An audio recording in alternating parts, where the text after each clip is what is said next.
どうもどうもどうも皆さん、私の動画を見てくれてありがとうございました。動画を見る前にサブスクライブしたまだ早くしてもうしたの本当にありがとう。いつもね、私の動画を見てくれてありがとうございました。で、今回はですね、また給料のことを話したいと思うんだけど、でもね、皆さん、今私は本当になかなかアップロード動画をしてないので本当にごめんなさいね。最近がお仕事がちょっと残業がありますので疲れたよね。だからなかなかビデオを作れないし、でもさ、皆さんのおかげでさっき見た本当にもう900人サブスクライブしたんだから、じゃあそれはね、本当に応援してくれてありがとうございました皆さん。Jadi di video kali ini kita akan ngebahas tentang bener nggak sih kalau Tokute Ginung itu gajinya lebih banyak daripada si Jisuse atau pemagang, ya apakah benar seperti itu? Oke, kalau kalian penasaran, kalian bisa tonton videonya ini sampai habis supaya kalian paham. Buat kalian yang sekarang masih menunggu, waduh, mungkin banyak dari kalian yang nggak sabar, tapi ya memang harus sabar. Kapan sih Jepang buka lockdownnya? Kapan kita yang dari Indonesia bisa masuk ke Jepang? Jadi kita sama-sama berdoa di bulan suci ini supaya Allah mengijabah ya doa-doa kita, dan semoga kalian bisa lekas cepet berangkat ke Jepang. Tapi denger-denger sih ya kemungkinan mungkin setelah Olimpiade, mungkin ya ada kemungkinan sih, karena sekarang kan ini dari Juli sampai Agustus itu ada Olimpiade di Jepang, dan semoga jumlah kasus corona di Jepang menurun, jadi kalian segera bisa berangkat. Tapi dengar-dengar juga karena tahun ini sebentar lagi Jepang itu akan musim panen gitu loh, jadi semoga banyak membuka peluang kerja, dan semoga ya pokoknya intinya nggak usah nunggu Agustus, ya semoga aja segera bisa masuk ke Jepang dan tetap bersabar, tetap semangat. Insya Allah pasti kalian bisa menyusul aku di Jepang. Oke? Nah gini, pada kenyataannya setelah kita sampai di Jepang itu kok gajinya nggak sesuai sih, katanya dapat segini tapi ternyata kok cuman segini gitu. Banyak mungkin pertanyaan dari kalian yang seperti itu gitu kan. Dan kebetulan saya sudah menjalani Kensuse selama 3 tahun, dan saya sekarang sedang menjalani program Tokute Ginung. Dan emang sih kalau dipikir-pikir dibandingkan dengan gaji murid saya, kebetulan aku dulu pernah mengajar, jadi murid saya itu ada yang kerja di bidang gemba, ada juga yang di pabrik sih gitu. Dan kok bisa lebih banyakkan dia daripada aku gitu, padahal aku nih Tokute Ginung gitu. Aku juga ngerasa seperti itu sih. Ya cuman kembali lagi, Jepang itu gaji ya memang sesuai daerah per UMK-nya gitu. Dan kalau kalian dapet di daerah yang misalnya upah gaji per jamnya rendah, ya pasti gaji kalian yang kamu dapat ya akan rendah juga gitu loh. Jadi emang penting sih untuk memilih daerah di mana nanti tempat kamu bekerja.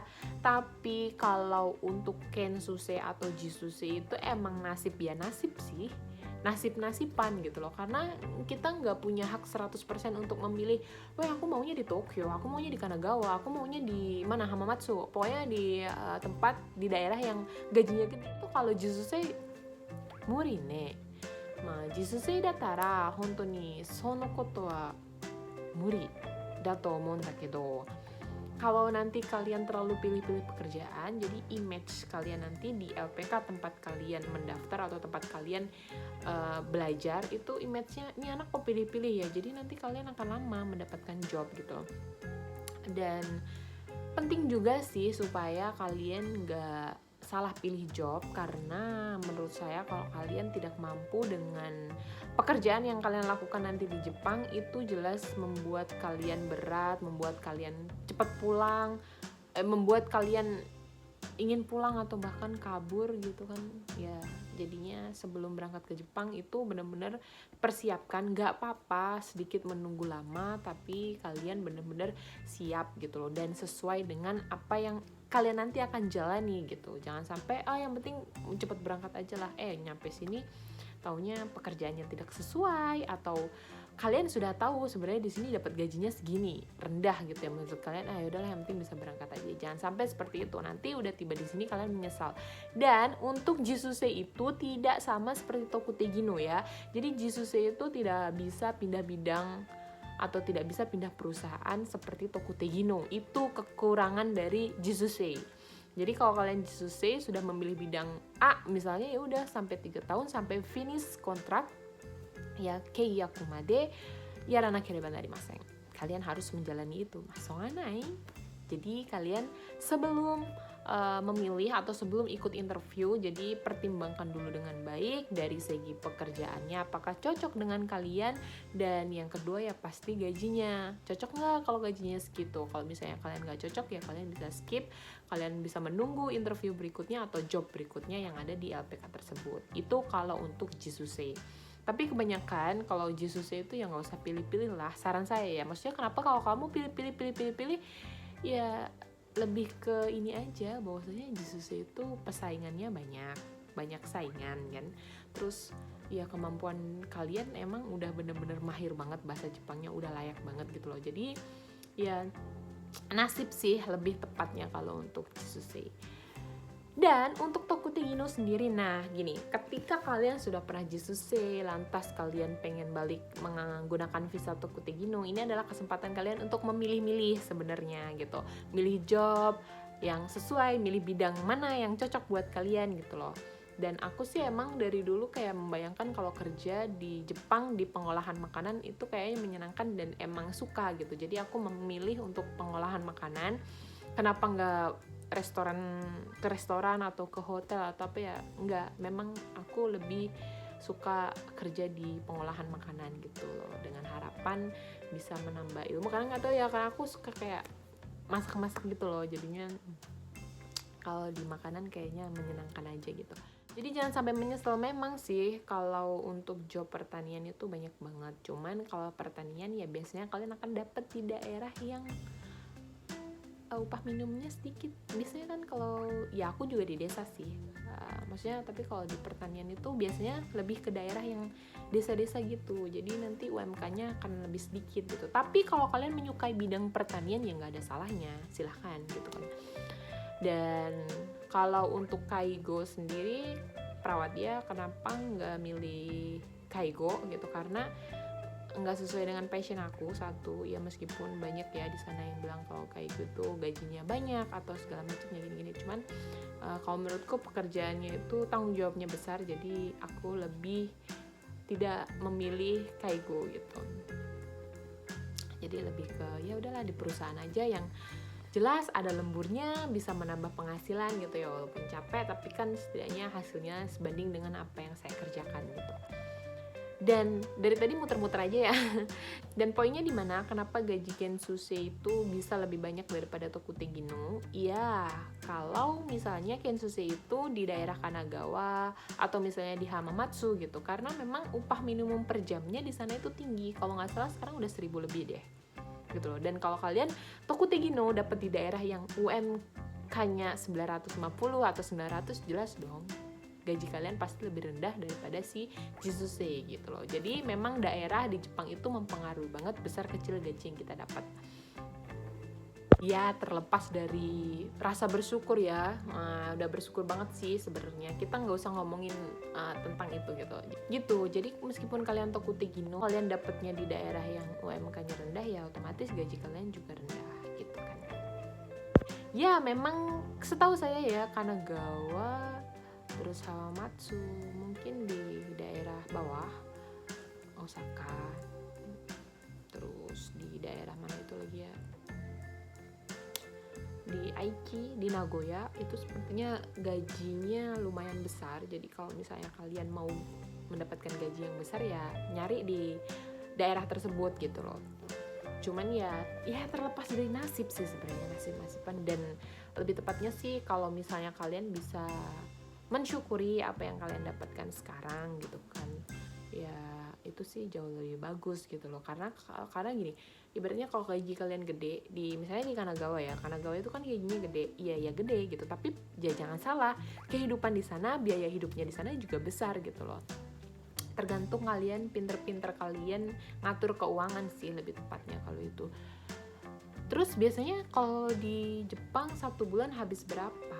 Itu sih juga tergantung dari kaliannya boros atau enggak, kaliannya suka jajan di kombini, kalian kalau males masak misalnya, itu emang akan membludak gitu loh biayanya. Tapi kalau kalian mau menghemat, meminim itu di Jepang 1 bulan nimang untuk makan jajan itu kayaknya cukup sih. Nimang itu berarti 20.000 yen.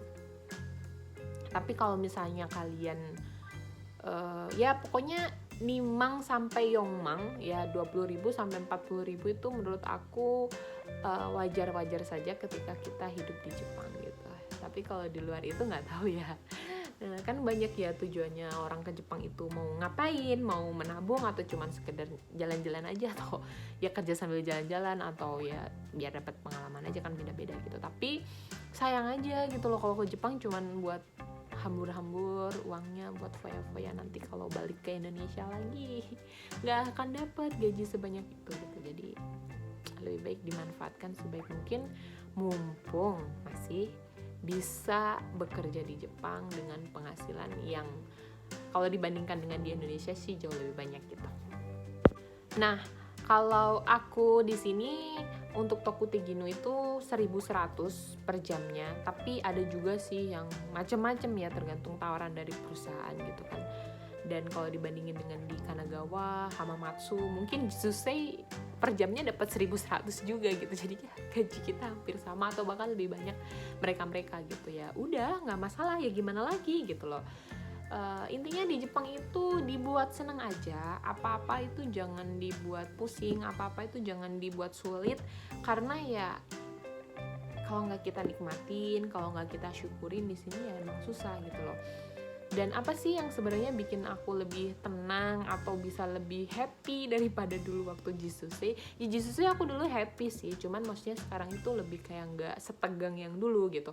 Karena penguasaan bahasa sih menurutku ya, penguasaan bahasa itu penting gitu. Jadi ketika kita bisa bahasa Jepang, otomatis komunikasi kita lancar kan, otomatis kita nggak akan takut ketika ada salah, atau misalnya kita mau menyampaikan sesuatu itu kita nggak takut gitu. Dan dulu Jisuse ya gitu, bahasa ayo hai doang, iya doang gitu, wakarimashita wakarimasen doang. Jadinya ya susah gitu. Tapi ketika Tokutegi-no ini ya alhamdulillahnya bisa bahasa sedikit, jadinya lebih enak aja gitu. Dan ya enak sih sebenarnya hidup di Jepang itu, pasti bakal ketagihan. Itu juga tergantung kalian yang ngejalaninnya gimana gitu. Dan seperti itu intinya, kalau kalian mau gaji besar ya kalian harus nyari di daerah-daerah yang UMK-nya besar. Tapi kalau misalnya kalian ya udahlah yang penting berangkat aja, mau gajinya seberapa pun nggak masalah gitu ya, ya udah ikutin aja gitu, gampang kan. Dibuat gampang aja kalau saya rasa guys. Nah biasanya sih kalau Kensuse, kayaknya Kensuse sekarang gaji yang paling rendah itu bersih ya, setelah dipotong apartemen, setelah listrik dan lain-lainnya, itu kayaknya 8 mang itu yang paling kecil deh mungkin. Apakah ada di bawah itu? Ya sepertinya sih enggak ya. Sepertinya rata-rata Jisuse sekarang itu 9 mang sampai 11 mang gitu gak sih? Mungkin, gak tahu juga. Tapi dengar-dengar dari murid aku ada yang segitu, dan ada yang gajinya wih ini kok sama kayak aku gitu ya. Jelas karena daerahnya jauh lebih tinggi UMK-nya dibandingkan di tempat saya. Intinya kalau kalian dapat di daerah yang UMK-nya lebih tinggi ya pasti gaji kalian akan lebih tinggi. Ya tadi sih Kanagawa, Hamamatsu, Nagoya kayaknya ya, Osaka gitu. Guys, semoga ocehan aku mengenai gaji ini bermanfaat buat kalian yang mau ke Jepang atau yang ya sekarang mau pindah bidang. Mungkin kan sekarang nggak boleh masuk nih yang dari Indonesia, jadi sekarang sebenarnya kesempatan kalian buat enjoy suru, hontou ni ima wa ne chotto raku ni naru kara corona no say. Jadi corona ini sebenarnya ada hikmahnya juga buat yang mau habis kontrak tapi males pulang ke Indonesia. Jadi kalian bisa enco, bisa memperpanjang lagi, dan bahkan kalian bisa pindah bidang gitu loh jika kalian memiliki skill test SSW gitu. Mau lanjut ke Jepang, jadi nggak ribet kayak zamanku dulu harus pulang dulu baru balik lagi gitu, dan itu nunggunya lama banget dan dengan prosedur yang ya seperti itulah. Kalau mau ke Jepang kan emang agak ribet, tapi nggak apa-apa, menyenangkan asal kalian menjalaninya dengan hati yang ikhlas dan punya niat yang baik. So, semoga video saya bermanfaat buat kalian dan gambar masyo.